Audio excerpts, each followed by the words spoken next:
На самиот почеток, кој е вашиот став во однос на последните случувања и со случајот на Труст кој потегна и последици, а тоа е да полека загинува еден медиум?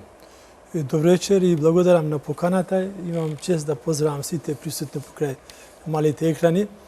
И навистина притисокот врз било кој медиум во земјата, дали се тие електронски или печатени, воопшто не е прифатливо. И тоа е доказ дека навистина некои се обидуваат да се реваншираат или поточно речено да убиваат вистината.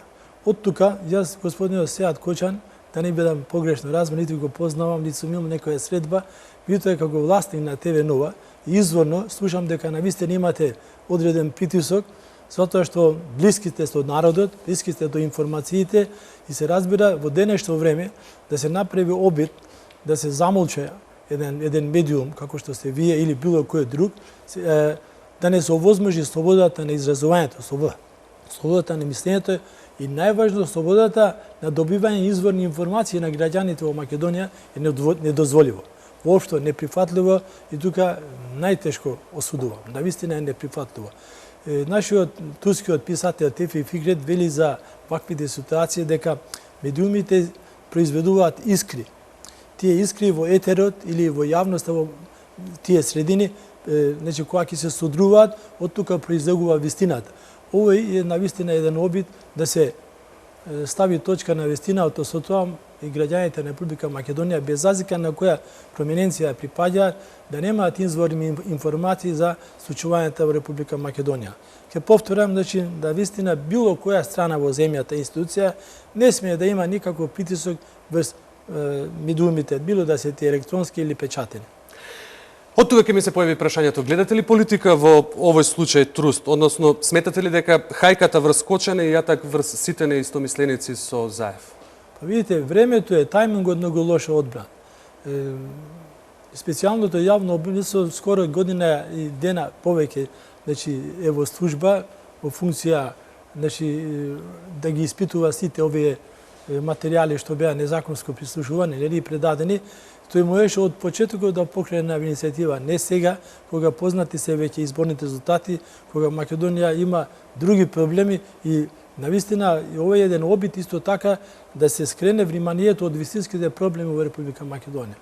Да имаме криза во Македонија, голема криза и со овој обид значи се обидуваат за жал да се менува дневниот ред и да се повлече вниманието на граѓаните во друга насока, а не во вистинската. За жал, и специјалното јавно обвинство во последно време навистина ги гледа случаевите селективно. Значи, бира само страни за кои мисли дека на тој начин ќе го ослаби победникот на изборите од 11 декември 2016 година. Народот во Македонија покрај сите притисоци што имаше јасно, недвосмислено кажа дека има доверба во ВМРО и во коалицијата за подобра Македонија. И тој не може никој да оспори.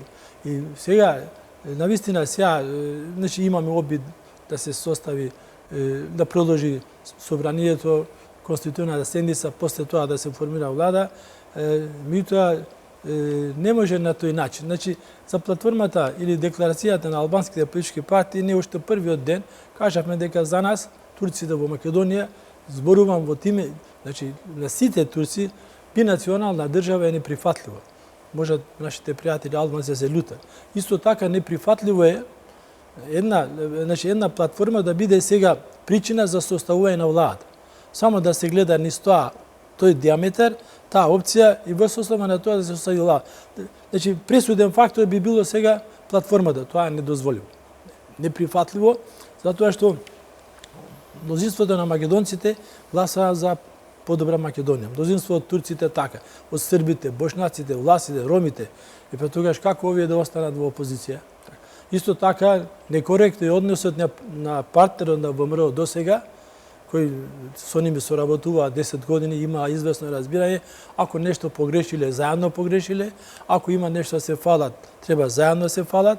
Од тука овој чекор, значи навистина не беше предвидливо и најумните политички структури во земјата и они аналитичари не предвидува ваков развој на настаните. Ние имавме политичка и економска криза, но за жал со појавата на декларацијата на албанските политички партии, за жал се заборавија оние суштински речени прашања кои очекува граѓаните, меѓутоа граѓаните објективно не гласаа за вака нешто, не беа запознати со вакво нешто. И не може, значи, со една ваква уцена, во еден погрешен тајминг, да се состави влада, а да биде на штета на многу други граѓани во Република Македонија. Затоа што изборите не би имале смисла ако победникот не може да состави влада. И вие ќе победите, а не сте во состава, не можете. Значи, јас мислам дека е еден вид завера, многу отворено можам да кажам, еден вид завера и на Заев и на сите други политички партии кои едностранно така. Не може да сега сите албанци да бидат во опозиција, да нема опозиционера од албанска страна. Тоа навистина би било голема грешка, затоа што треба да има судирна мислење, затоа што не е можно дека владите секогаш можат да се исполнат сите потреби на граѓаните.